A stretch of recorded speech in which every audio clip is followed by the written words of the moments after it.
olemme tässä Kyläsepän teatterin pihamaalla keväisenä äitienpäivänä. Kohta täällä alkaa rytinä. Tuossa näkyvälle plaanille tulee pyörivä katsomo, 340 hengen katsomo. Ja silloin saapuvat myöskin näyttelijät tänne harjoittelemaan. Tänä vuonna meillä on 12 laulunäytelmä. Tänä vuonna on vuorossa kansallisromanttinen näytelmä Karkausvuodet, mikä kertoo ihmisten elämisen suhteesta pienessä hämäläismaalaiskylässä. Niin tässä vaiheessahan on nyt harjoitukset jo mennyt pitkään, mutta niitä on pidetty sisätiloissa.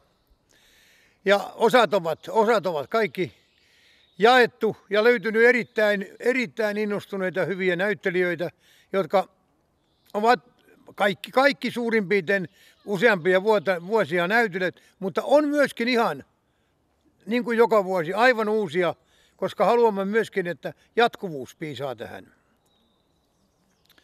Meillähän on sitten vielä syksyllä teatterin jälkeen meillä on vielä myöskin muuta toimintaa. Meillä on runojen ilta ja sitten pianoisnäytelmäkilpailu. Näytelmäthän alkaa meillä 22. päivä heinäkuuta ja kannattaa varata lippuja www.kyläsepä.com. Sieltä löytyy tiedot meidän teatterissa. Tervetuloa!